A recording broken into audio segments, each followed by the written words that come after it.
Good evening, welcome to New Vision TV News. I'm Lydia Lakonyero. Tonight we bring you stories that are making headlines across the country. But first, our top stories. In our headlines today, Rwandan nationals freed. Do not steal money meant to fight HIV/AIDS. UNAIDS Executive Director Winnie Byanyima tells government officials. In a special report, we look at the symbol of heroism behind Museveni's trek. And in our sports news, Uganda Premier League returned with a win for URA FC. These and more in a full bulletin.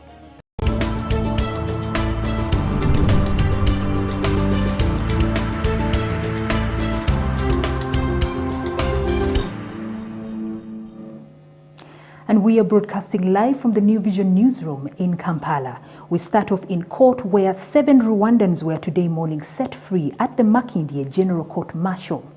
Now, the suspects were arrested in 2018 on suspicion of unlawful possession of firearms. Lieutenant General Andrew Guti, the chairperson of the court, granted the group their freedom after the prosecution dropped all the charges.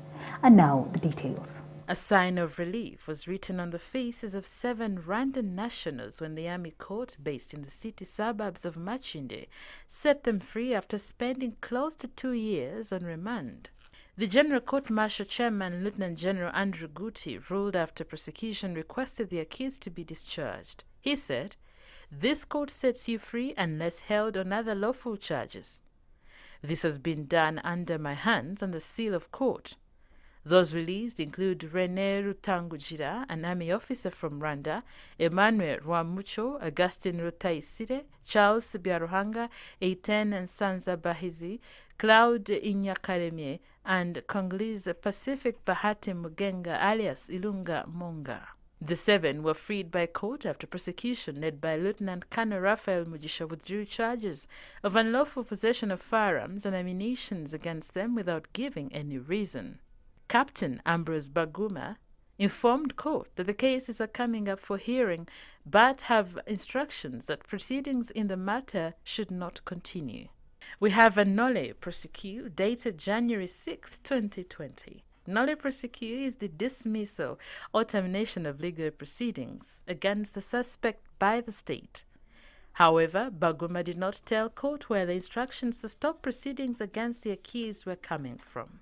The development comes at a time when President Yoweri Museveni dispatched a special envoy, Adonia Ayebare, to his Rwandan counterpart, Paul Kagame, for peace talks.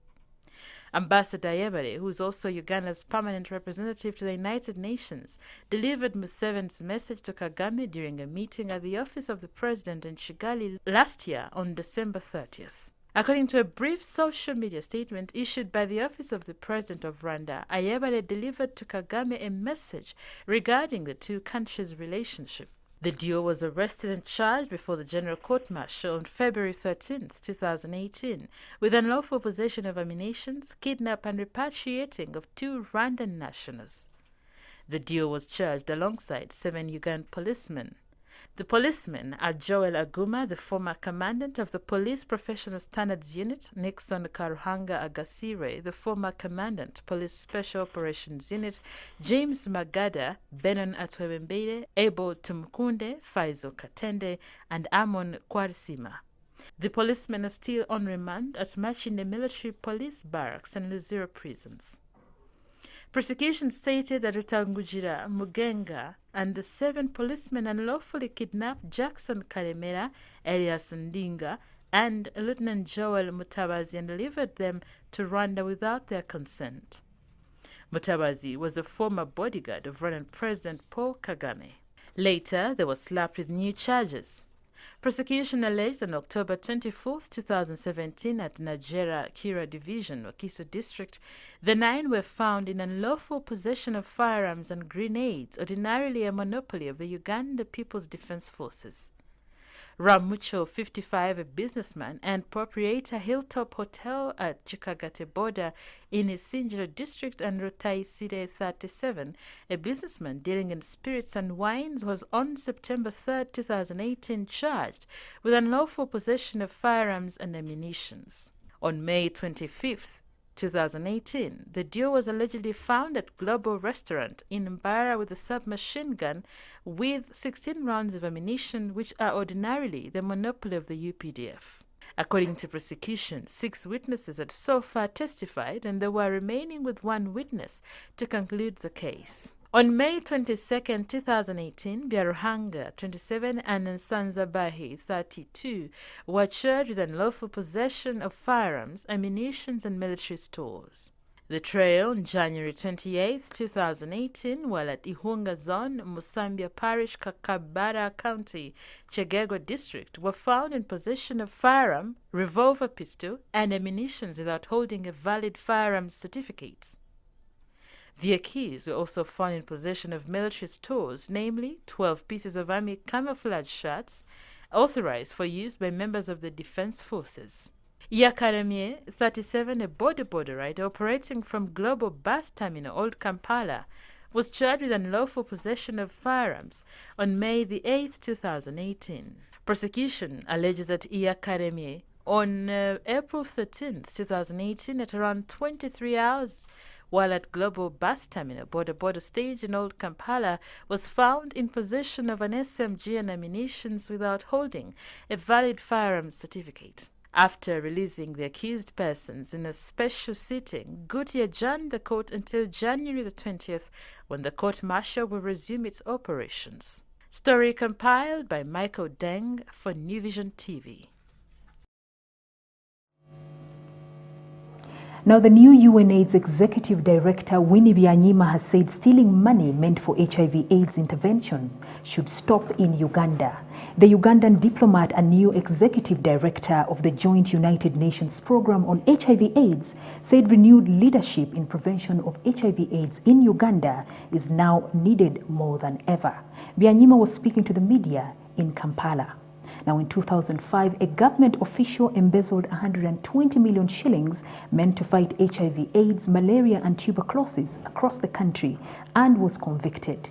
Byanyima said apart from corruption, waste of resources must also be eliminated in Uganda. Now, Jackie Achan has the details of the story.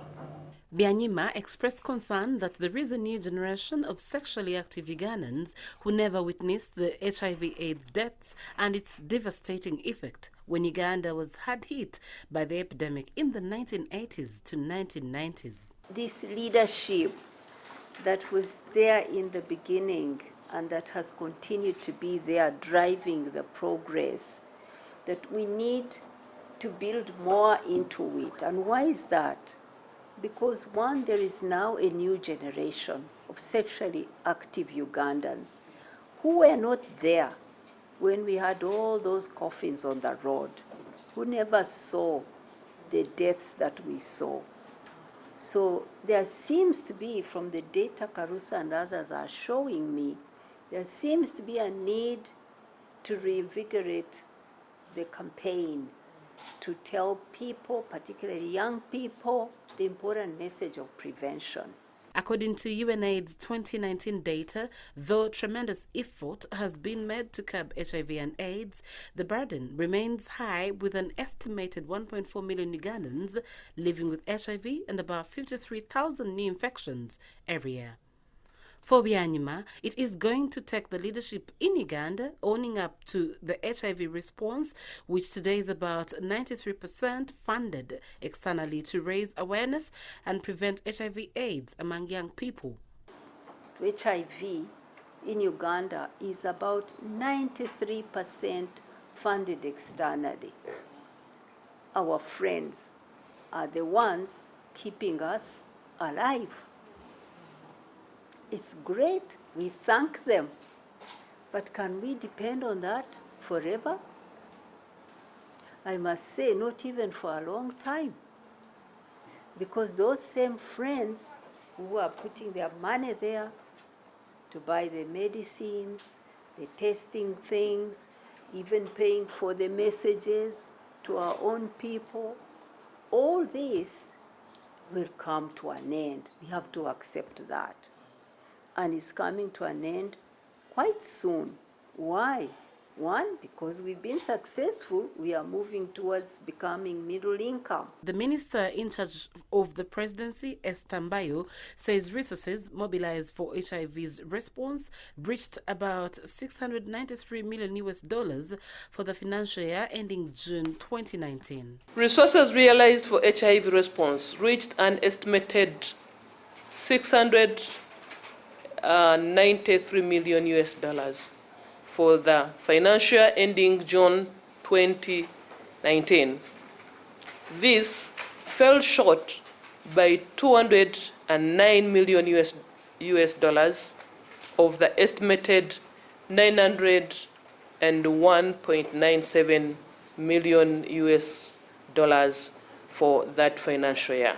According to Byanyima, there are opportunities to manage within our means. There is so much analysis that shows that actually we could use less money than we currently use if we cut out waste, if we stopped corruption, if we increased the efficiency with which we use the money we have. She also pledged her support to the Uganda AIDS Commission, UAC, to realize their goal. I think you have that challenge, and we as UNAIDS will support you. We are also going to build our capacity here of finding pathways towards financial sustainability. But Byanyima called for corruption to be cut out. I think we need to take seriously one I have mentioned, to cut out corruption, to stamp it out. I see some efforts by the government here and there, but I really hope that those days when money for HIV was being diverted and stolen have come to an end.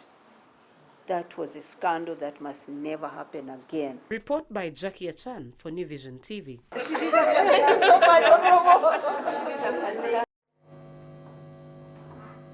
Now, the long-awaited People Power consultation, which was scheduled today in Gulu town, failed to take off after the police and UPDF soldiers surrounded the venue on grounds that it was not secure enough and did not have enough parking space.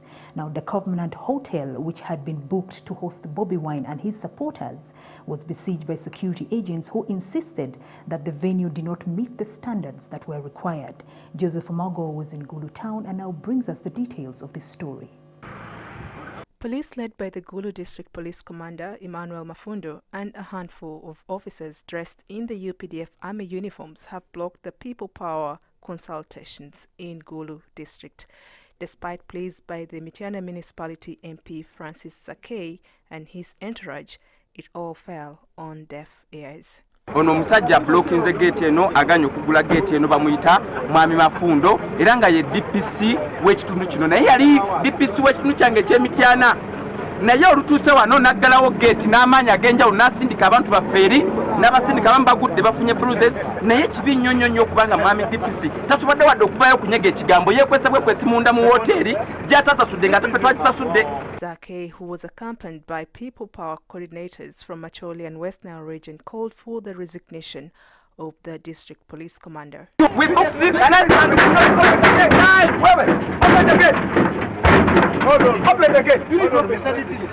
What is your problem? How can the DPC? All day, the police patrolled the Gulu streets armed with guns, tear gas and batons and resisted any attempts by the People Power to forcefully open the gate to the premises.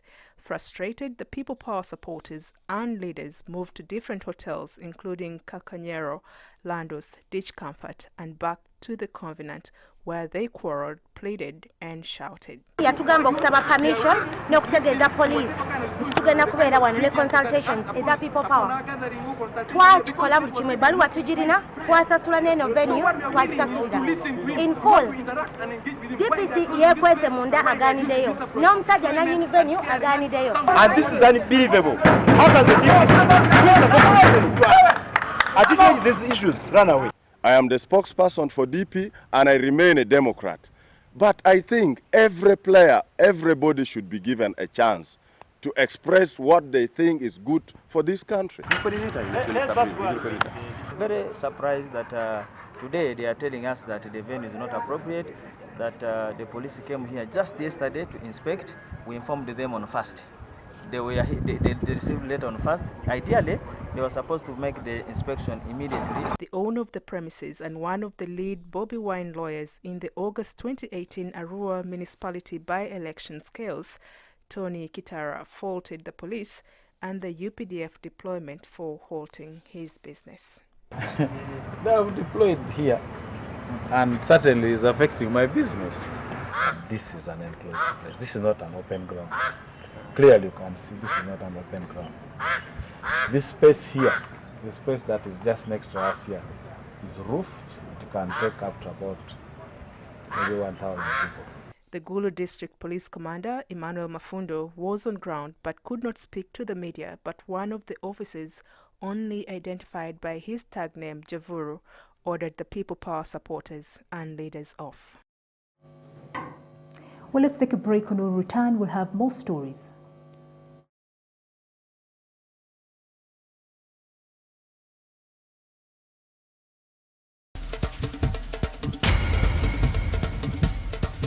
Welcome back from that break. In a special report, the Africa Kwetu Great Trek today entered day 4 with the participants up in high spirits at the top of Kiboga's hills at a spot called Ndiramweru.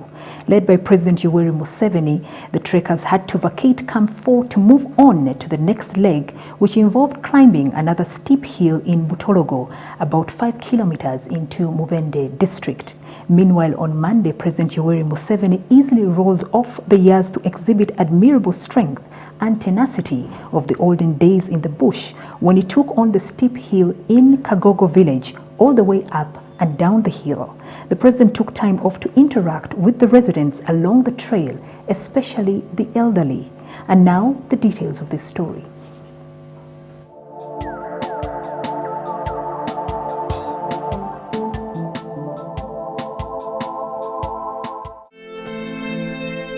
On day 3 of the symbolic Africa Kwetu Trek, the National Resistance Army bush war fighters, including President Museveni, gathered at Bukomero Technical Institute in Chiboga district to narrate to trekkers, mainly youth, about their liberation war experiences.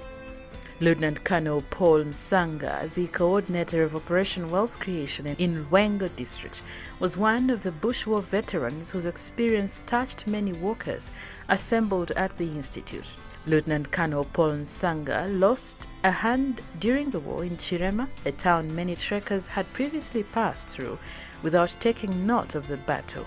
Under an intensive attack, his team had to decide whether to leave him behind or carry him along. Seriously injured, they picked him up on the orders of Museveni. He was carried along on a makeshift carrier and was later operated on by bush war doctors. During a tumultuous time in the bush, Nsanga said he was captured in 1982, detained in Machinde, commonly known as Go Down, then in Nile Mansion. After managing to escape, he returned to the bush. Another casualty of the fighting was Colonel Johnson Katongode. He lost a finger but said he does not regret his participation in the war. He outlined the formula to the success of the NRA liberation struggle: teamwork, no discrimination, and discipline. On his part, Museveni said the trek is a reminder to the young generation and the elderly veterans of the heroic exertions of the freedom fighters who were doing work for no pay, no reward, just for patriotism. Sweetest smelly blanket. Museveni, pointing at Security Minister General Tumine, said it was at one of the toughest battles at Bukomero that the UPDF Member of Parliament lost his eye.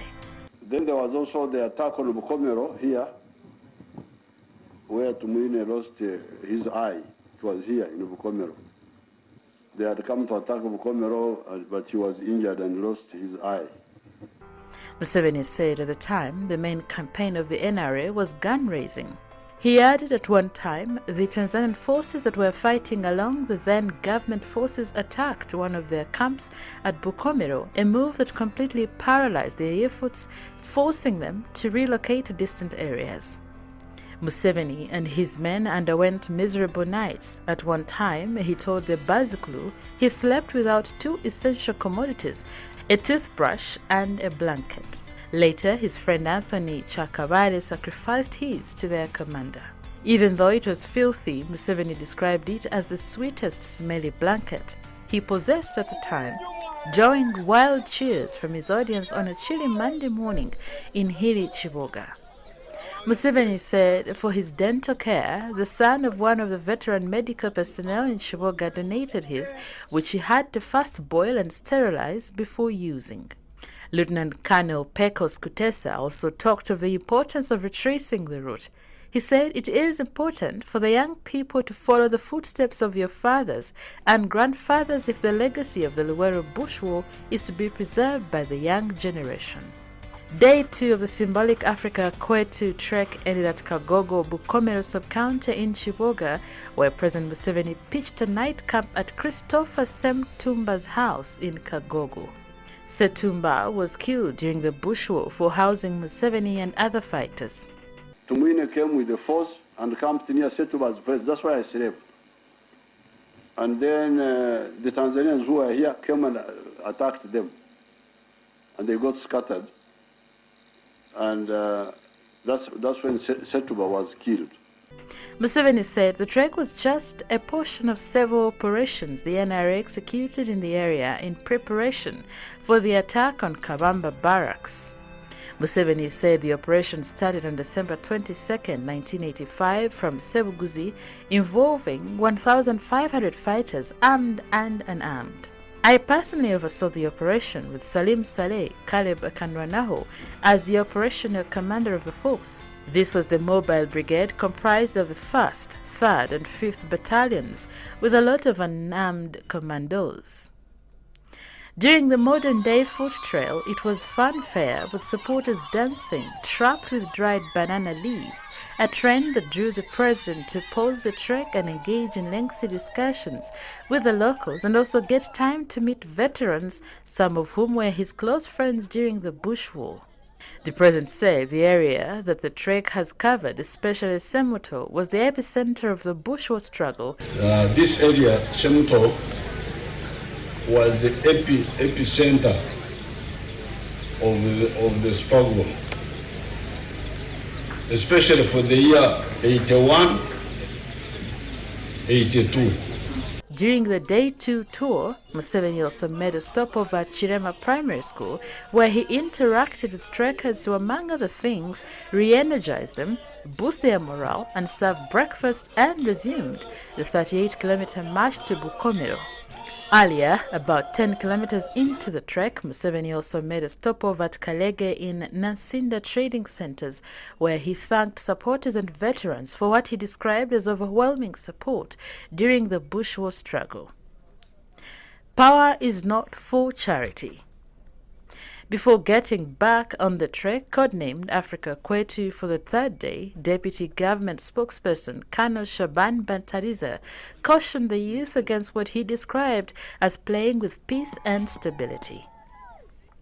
Some of the people who want to take over from us do not know what power is. Power is not a charity to be given to anyone who wants to use it, he said in the morning lecture. The power that is in the NRM now is very precious power. It is something we paid a high price for.